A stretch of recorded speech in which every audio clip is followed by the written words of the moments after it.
Do I get second goes at it? Oh yeah, you can have as many goes. The psychologist Chris French thinks there may be a simpler explanation. He has devoted his career to investigating claims of the paranormal.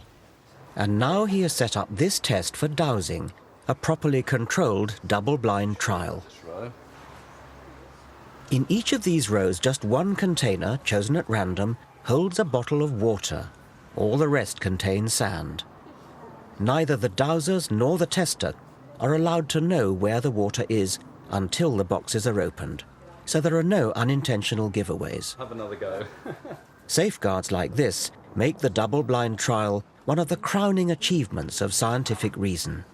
Okay, put it on the end one then. Number 6 again. I'd say so. Okay. Right.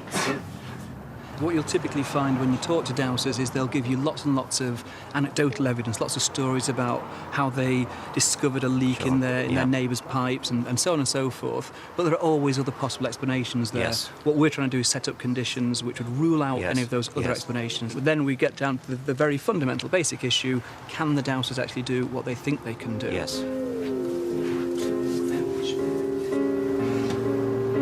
Okay. I think it's 4. No, I think it's 4. So shall we see how well you've done? This is sand. In that case, I can't do this. This is the waters in number 5. Sand again. This time, guess was bin number 3. And this time you're correct. That's water. I'm afraid that's sand. Yes, well actually there were 2 possible words. Final trial, it's sand again, I'm afraid. In that case, I'm 100% wrong again. Well, you got 1 right out of 6, which is what we'd expect by chance. So far, they're performing pretty much in line with mean chance expectation. In other words, guesswork. Yeah. So no one has scored more than 2 hits out of 6. 3. 3. The people you've been testing, do they understand why they're being put through the double-blind procedure? I think once we've explained it to them, then they appreciate why someone who is perhaps sceptical or doubtful about their claims would see that that was necessary. What's interesting is it doesn't actually tend to dent their confidence at all. Which suggests that they're completely sincere. I think they are completely sincere. Yes. And they're typically very, very surprised when we run them through a series of trials and actually say at the end of the day, well, your performance is no better than would expect just on the basis of guesswork. And then what typically happens is they'll make up all kinds of reasons, some might say excuses, as to why they didn't pass that particular test. I feel the whole test is wrong.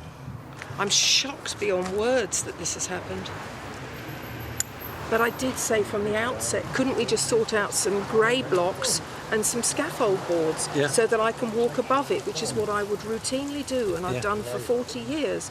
Who knows where or what bottles were in what tubs. That's the whole point, isn't it? That's the whole point. But if you understand dosing like I do, you'll understand that everything leaves an image.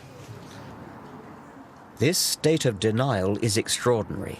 Even when confronted with hard fact, these dowsers prefer not to face up to truth, but retain their delusion.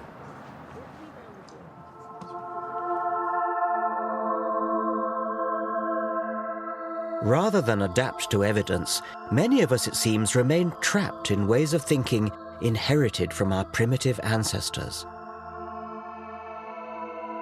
Irrational belief, from dowsing to psychic clairvoyance, has roots in early mankind's habit of attributing spirit and intention to natural phenomena such as water, the sun, a rock, or the sea.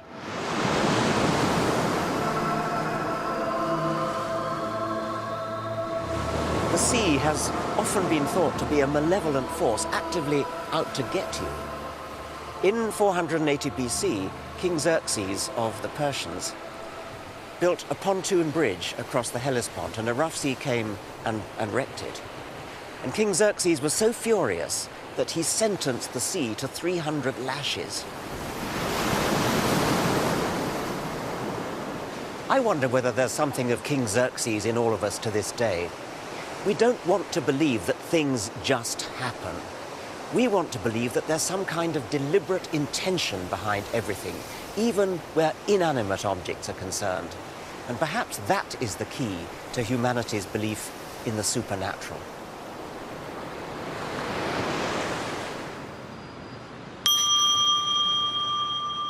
Even in the 21st century, despite all that science has revealed about the indifferent vastness of the universe, the human mind remains a wanton storyteller, creating intention in the randomness of reality. The delivery of rewards by a one-armed bandit is determined at random. But many gamblers want to think that what they do can increase their chances of winning the jackpot. They stand on one leg or wear a lucky shirt. Are these superstitious behaviors a byproduct of our evolution? All wild animals have to be kind of natural statisticians, looking for patterns in the apparent randomness of nature when they're looking for food or trying to avoid predators. There are two kinds of mistakes they can make. They can either fail to detect pattern when there is some, or they can seem to detect pattern when there isn't any, and that's superstition. "60 years ago, the American psychologist B.F. Skinner investigated the behavior of pigeons, rewarding them with food when they learnt to peck a key in the feeding apparatus.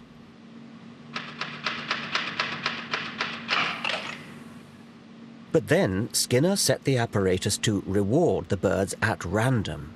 Now the pigeons just had to sit back and wait. But that isn't what they did. Instead, the majority developed what Skinner called superstitious behavior. When an individual pigeon, for example, happened to look over its left shoulder, and the reward mechanism just happened to click in at that point, it would have got the idea that it was looking over the left shoulder that had got it the reward, so it tried it again.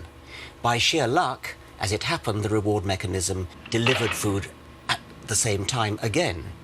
And so the pigeon was reinforced in its idea that looking over the left shoulder was what got it the reward. And it went on and turned into a maniac for looking over the left shoulder. Humans can be no better than pigeons. We constantly create false positives. We touch wood for luck, see faces in toasted cheese, fortunes in tea leaves.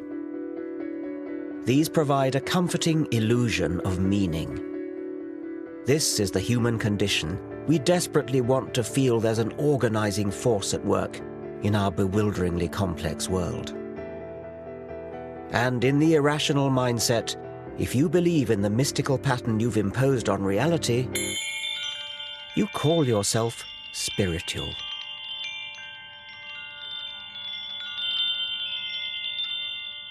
Spirituality is a prized commodity. The media tell us to respect spiritual souls and their apparently deep insights. Spiritual self-help guides do a roaring trade in the material world, outnumbering science books by 3 to 1. But what does spirituality actually mean?